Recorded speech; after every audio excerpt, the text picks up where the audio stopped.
Hey everybody, welcome into episode 9 of the ENT podcast. I am Erik, and I'm going to be going solo again today. So I'm going to be giving you my picks for week 15 of the NFL season. I'm going to tell you my lock and upset for the week. I'll give you my top 10 teams in the NFL heading into week 15. And at the end of the podcast, I have some news regarding the podcast. So stay tuned for that. All right, let's get into some game picks. Starting off with Thursday. It is going to be the Chargers at the Chiefs. Now, this is a huge game for the playoff picture in the AFC. If the Chargers win, it is a big step forward to them becoming the number one seed in the AFC, going in for the playoffs if they do win.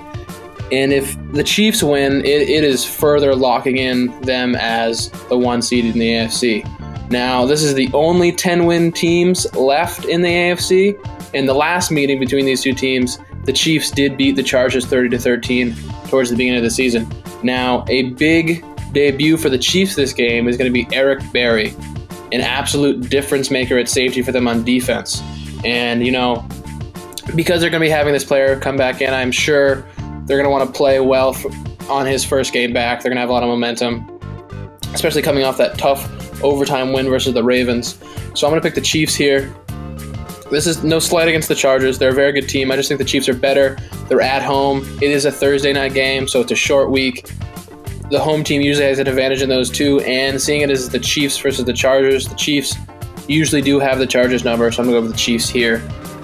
And now moving on to a couple Saturday games. The first one being at 4:30. It is going to be the Texans at the Jets. Now, picking this game was not very hard for me. I'm going to pick the Texans over the Jets. The Texans are just clearly the better team. The Texans have allowed 24 or fewer points in 9 straight games.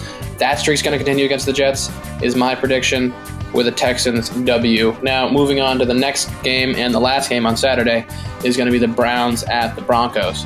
Now, Denver has won 11 straight games against the Browns. I think that's going to change. The Browns came up with a big win against the Panthers last week. The Broncos had a very disappointing loss against the 49ers, and I think it was pretty telling with the loss of Emmanuel Sanders how bad this offense is going to be for the Broncos, and that is why I'm going to pick the Browns to win in this one. Now, moving on to the first Sunday game, it is going to be the Titans at the Giants. Now, a quick stat for the Titans, they are 2-5 on the road this season and 5-1 at home. And this being a road game, it is likely that they might struggle at times, but they're going up against a team so bad in the Giants that I'm not really sure it's going to matter. I think the Titans are a much better team, especially at quarterback. That is saying a lot more about Eli Manning than Marcus Mariota for that one. So I'm going to pick the Titans in this one, even though they have struggled on the road this season. Now, moving on to the next game, it is going to be the Dolphins at the Vikings. The Dolphins last week came away with one of the luckiest wins I have ever seen with a last-minute lateral touchdown against the Patriots. And the Vikings came off a disappointing loss to the Seahawks, where they were dominated on all counts. Now, Minnesota has had fewer than 300 yards in 4 of their last 5 games. That is not a good stat. However, the Dolphins are going to be, again, without their starting cornerback, Xavier Howard, I believe. And the Dolphins altogether just aren't that great of a team. I think this is a really good opportunity for the Vikings to bounce back and sort of reclaim playoff position, or just a hope to get into the playoffs. This is a must-win in my eyes for the Vikings, just seeing where they are and where other teams are at this point in the year. They're too far behind to not win here if they want to make the playoffs. And because of that, I think the Vikings are going to play well. I think they're going to win over the Dolphins in this one. So moving on to another game, Redskins at the Jaguars. This is a game that I think is going to be very low scoring. The Jaguars have 16.3 points per game this season. That's the fewest since 2014. The Redskins, however, don't even have a quarterback as good as Mark Sanchez. They have Josh Johnson, I believe, a guy I've never heard of and a guy that I don't think is very good. So I'm going to pick the Jaguars here, and it's not because I think the Jaguars are good. It's just because I think the Redskins have such a bad quarterback that it doesn't really matter what the Jaguars are going to be doing. Moving on, I have a much more interesting matchup here in the Cowboys at the Colts. Now, a quick thing to pay attention to, T.Y. Hilton and Amari Cooper are first and second, respectively, in receiving yards since Week 11. That's something to pay attention to. I think there's going to be a good bit of offense in this game. The Colts have a very good offense. And surprisingly, since Week 7, I believe, the Colts do have the number one defense. So this isn't just the classic Colts. They have a good offense and nothing else. This is a Colts team with a solid offense, a good head coach. Andrew Luck's playing great. And guess what? They have the number one defense in the league since Week 7. They're playing a really good team in the Cowboys, though. I understand that, but they are at home. I'm going to pick the Colts here. I know the Cowboys have a great team right now. Amari Cooper is on fire. Dak Prescott's playing fantastic on his standards. I mean, he threw for, I think, 400 and something yards last game. That's unheard of for Dak Prescott. He usually doesn't get over 275, so he is coming off a great game. I know that. I'm still picking the Colts here. They have an undervalued defense and a great offense, so that's my opinion. Moving on, Sunday, Raiders at the Bengals. The Bengals have a 5-game losing streak, and that is their longest since 2010. And it's good for them because they're playing the Raiders, a terrible, terrible team coached by a bad coach. I know they're coming off beating the Steelers, which last week, I don't know if you noticed, I did say there's a chance the Steelers lay an egg. That's just something the Steelers do. That's what happens when you're inconsistent and talented. So the Raiders coming off sort of a fluky win. The Bengals on a 5-game losing streak. I think the Bengals, I'm not saying they're going to right the ship, but I think they're going to beat the Raiders, which is in no means is a good sign. You know, if you beat the Raiders, it's basically saying you have a pulse. So I'm going to pick the Bengals here. And moving on to another game, Packers at the Bears. Quite the showing in their first matchup. The Packers obviously coming back. I think they were 17 down. Aaron Rodgers was hurt. He came back from being hurt. He played great. They won. I think the Bears were the better team that day, and I think clearly they're going to be the better team in this one. And if the Bears do win, they can clinch the first NFC North title for them since 2010. So I think they're going to have a lot of motivation. They're going to be at home against a bad Packers team. I'm going to pick the Bears here. Moving on to the next game, it is going to be the Lions at the Bills. Now, the Bills have allowed 238.8 total yards per game since Week 10, which is the fewest in the NFL. And the Lions have been struggling since they've lost Golden Tate, and even before then on offense, with Matthew Stafford having a down year. So I'm going to pick the Bills to win this one, and it's not because I'm confident in the Bills. It's because I have no confidence in the Lions. And I think the Bills have a pretty darn good defense, and Josh Allen can do some stuff on offense. He's usually going to get 100 yards per game rushing, I guess, which is pretty cool. I think that might help out their team. And so I'm going to pick the Bills to win this one in a very close, low-scoring matchup. I think a defensive touchdown by the Bills is the difference in this one. Now, moving on, it is going to be the Buccaneers at the Ravens. Now, the Buccaneers have the number one passing offense, and the Ravens have the number one scoring defense. The Ravens last week showed that their defense is incredible by almost shutting down the Chiefs' offense. Of course, they ended up losing in overtime, but it's not because the Ravens' defense played bad. They had one of the best performances they've had all season. And I think they're going to take that momentum from how good they played, even though they did lose, and come into this game with some fire. I think they're going to play great. I don't think the Buccaneers are going to have quite a good day on offense. I think the Ravens are going to have a really good day. I see Jameis Winston throwing a bunch of picks. I mean, he's sort of been not throwing any picks lately, so I think he's kind of been saving up for this game because I still don't think he's a very good quarterback. I just think, he's going to show flashes, but he's going to, regress to the mean of an average quarterback. And by that, I mean he's going to throw 5 picks in a couple games, and this just might be one of them. I think the Ravens are going to win, and Jameis Winston has at least 2 interceptions. Moving on to the Cardinals at the Falcons. And the Falcons are the only other team with a 5-game losing streak, tied with the Bengals. And the Cardinals are 3-10. So these aren't very good teams. And when it's not very good teams, you got to look at home field for the advantage and also maybe some mismatches.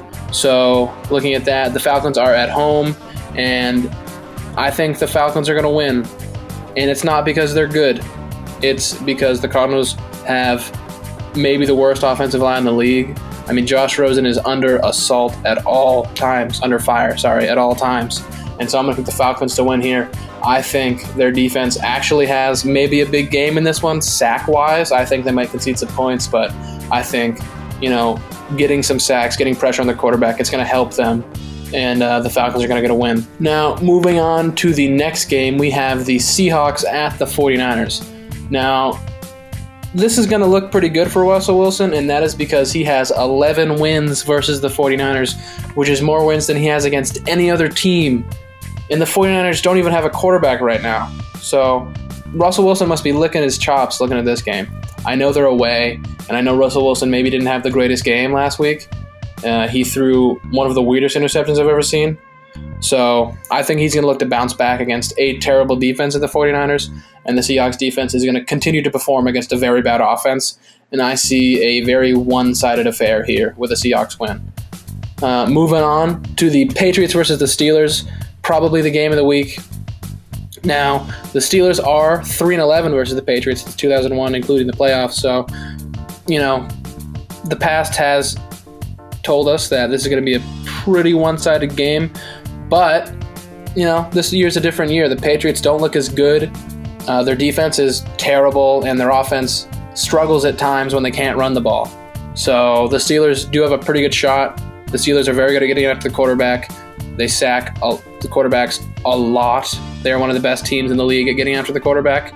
And the Patriots defense just got annihilated by Ryan Tannehill on one leg Sunday. So, this is really up in the air. I think it's going to be high scoring. I think the Patriots are going to win just because they kind of own the Steelers, and no matter what happens, they always seem to sneak out a win. I mean, all you need to do is look at last year when the Steelers clearly probably should have won that game, but the Patriots did anyways. And, I think it's going to be close, but I think the Patriots are going to clearly be the better team, and it is unfortunate that the Steelers are at 7-5-1 right now. The Patriots are at 9-4, so this doesn't mean a ton as far as the playoff picture, just because the Patriots are, they got a pretty good lead on the Steelers, so it doesn't really matter this game, especially seeing as the Patriots have the Bills and the Jets coming up on their schedule. So this game, while it does, it's a rivalry, it doesn't mean as much as other games, which is a little bit disappointing. But nonetheless, I'm going to pick the Patriots here. And moving on to the Sunday night game, it is going to be the Eagles at the Rams. The Rams are coming off their worst showing of the year, at least offensively, with Jared Goff having probably the worst game I've ever seen him have in his career. But they kind of get a break here because I've seen that Wentz might not play in this game or the rest of the season with a back injury. That really helps when they're playing the Eagles. Plus, the Rams are going to be at home, and the Eagles have allowed 341 passing yards per game on the road this season, which is the most in the NFL. So if Jared Goff is looking to get back on his feet, have a better game, it's going to be against this terrible, terrible Eagles passing defense. So everything's pointing towards a Ram win here, so I'm going to pick the Rams to win. And moving on to the last game this week, it is going to be the Monday night game, Saints at the Panthers. These games usually are pretty close. These teams usually split, matchups through the year. I know the Saints are 11-2 right now, and I know the Panthers are 6-7 and have lost 4 straight games.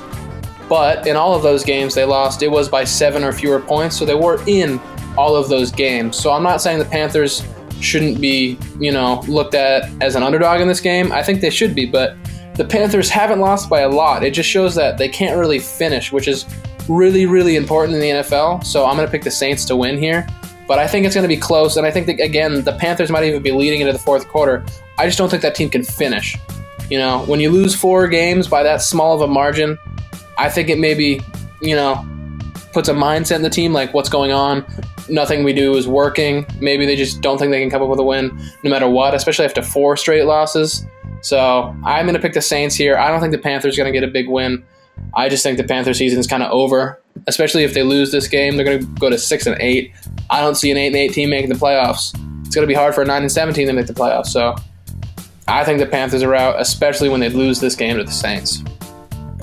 And that will wrap up my picks for Week 15 of the NFL season. Moving on to my lock and my upset of the week, I'm going to have the Rams over the Eagles as my lock.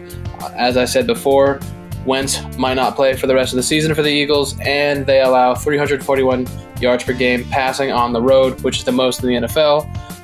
pretty easy to pick the Rams here. Quarterback-less Eagles team versus a phenomenal Rams team. I'm going to pick the Rams every time. That is my lock. Moving into my upset, I have the Chargers over the Chiefs. And I know that really looks like the Chiefs are going to win this one. They're at home on a Thursday night. That helps. They always beat the Chargers. They pretty much destroyed the Chargers last time they played, and they're getting Eric Berry back. So there's a lot of momentum for the Chiefs in this game. But alternatively, if you look at the Chargers, they have a very good defense. They have a very good offense. They have sort of a third-place MVP candidate in Phillip Rivers right now. So there's a lot of things going right for the Chargers. I mean, they're 10-3. They're pretty darn good. I think they do have a shot to win this game. That's where they are my upset this week. Moving on to the top 10 teams in the NFL going into Week 15, in my opinion. There is a lot of changes this week, the most I've ever had in my list. And we're going to start at number 10. I have the Texans. They're moving down 3. They're 9-4 as of right now. They lost a close divisional battle. They're still a playoff team, and most likely will win the division, but I just think the teams above them can beat them. And, when you lose a game, it's going to be hard for you to stay where you were in the top 10.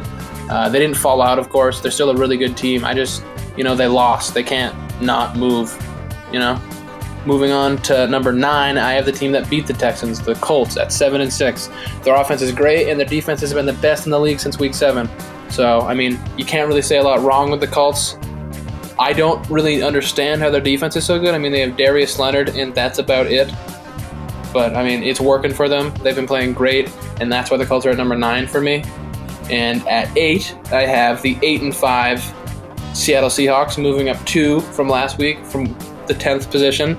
They are having a great year, especially the second half. The first half, I didn't believe in them, and no one did, but Pete Carroll flipped it around. They're a running team now. They have a great running game, the best in the league in my opinion. Their defense looks great, and I don't think Russell Wilson's going to play as bad as he did against the Vikings, against many other teams. He's a great quarterback, and they have a great defense, and they can run the ball. So that's why they're at 8 for me. Moving on to 7, I have the Cowboys, who have fallen 1 spot to 7. They were 6 last week. I think they were gifted a couple calls that might have won the game for them against the Eagles in that overtime win. Amari Cooper is a difference maker. They have a great offense and a great defense. But I kind of think they should have lost against the Eagles. The Dallas Goedert touchdown, which looked like he had a foul against him, and then they called a foul against him and removed the touchdown.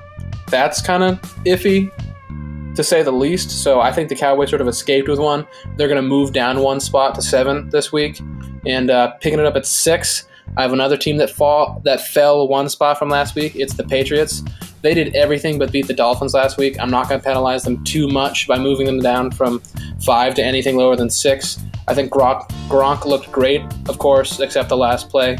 And I think Brady had a good game. Their defense is still awful, and that's why they moved down. They couldn't stop the Dolphins from scoring in 16 seconds. So that's why the Patriots are at 6. Moving on to a team rising up the list, it is the Bears, moving up 4 spots to number 5. They held one of the best offenses in the league to 6 points, but I'm not sure if they play that game again that Jared Goff has another terrible game like he did. I'm not saying it was not the defense that made him play terrible. I'm just saying I think Jared Goff doesn't play that bad twice. I think he's a pretty good quarterback, so I'm not sure. I'm not calling that game fluky because obviously their defense is really good. I'm just saying I'm not going to have them be in the top 4, just yet. They got to beat other really good teams, which they're not really going to have the chance to do that. But, if the Bears keep consistent, they got a lot of momentum right now. I think they're going to be a really good contender for the NFC. Moving on to 4, I have the Rams, who moved down 2 after they had a terrible game against the Bears. I know you might be angry that I have the Rams above the Bears, but that is because I believe on a neutral field, I think the Rams are going to win that at least 6 times out of 10. And, in the playoffs, the Bears would have to go to Los Angeles to play the Rams. So I'm going to keep the Rams at 4 just because I think in most scenarios they're going to beat the Bears. Just they happen to lose. Last game, it was a tough game, and it was a road game. So, there's some explanations for why they lost. That's why I don't have the Bears ahead of the Rams. But it is also why I moved the Rams down. Moving up to the 3rd spot, this is one of the few spots that didn't change at all. I have the Chargers at 10-3. They didn't play great against the worst defense maybe of all time against the Bengals. They didn't even put up 30 points, but they still won. And, they won in a more convincing fashion than the Cowboys. So I don't think they deserve to go down any spots. So that's why I have the Chargers at 3, staying tight. Moving on to 2, I have a new team at 2. It's going to be the Chiefs at 11-2. They're moving up 2 spots from 4. They had maybe the greatest fourth down play of all time against the Ravens with Patrick Mahomes throwing it across his body, away from himself to Tyreek Hill, way down the field. It was ludicrous. It was one of the most improbable throws I've ever seen. And, the Ravens defense played great against them and shut them down for most of the day, and they still almost put up 30 points. They put up 27. So that really does say something about this Chiefs offense. They're phenomenal. But their defense is hot garbage. And, as long as it's that bad, maybe Eric Berry can make it better. I don't think they're going to be the best team in the league when they have that big of a flaw where they're not great or even average at stopping either the run or the pass. I'd like to see them at least be competent in one of those areas for me to make them the number 1 team in the league. And, saying that, I have at number 1 the Saints still at 11-2. I think they had a decent comeback against the Bucs. I don't think they ever should have been down against the Bucs, but I think it does show some stuff about, the character they have on their team to rally back. I know it was not the hugest deficit, but they did need to come back against a divisional rival, and they did that. I don't think there's any reason to move them down. No team has looked quite like the Saints when they're firing on all cylinders. And I think, the Saints, unlike the Chiefs, can stop one aspect of a team's offense in the running game pretty well. Whereas, the Chiefs and most other teams that have a phenomenal offense can't really stop either. So, the Saints do a multitude of things fantastically on offense and at least one thing really well on defense. So that's why they're the number 1 team in the league to me. I don't think any team can match them when they're playing their best. So that's the team that gets my number 1 spot. Now that's going to end, anything about sports I do have to talk about for the podcast this week. I'm going to be moving on to some of a bit of an update per se. It's, the last thing I want to talk about. I have made the decision to make this a solo podcast for the foreseeable future. This does not mean I won't have guests ever again, of course. It just means, it's going to be me every week as the norm. It's not to say that I won't have guests. And, the reason for Tim leaving the show is simply because he doesn't have enough time or availability to do the podcast. But, hopefully he'll come back from time to time. Of course, with this new, phase of the podcast, I'm going to need a new name for the pod, and I'm going to need a new cover photo for the pod, for episodes. So that'll give you something to look forward to. If you have any suggestions for a name for a new name for the pod, let me know. Leave a comment down below, and hopefully I'll come back to you next week with a new name. If not, it'll be the ENT podcast, TBD until it's another one. But thanks for listening. This has been Eric, and hope to talk to you next week.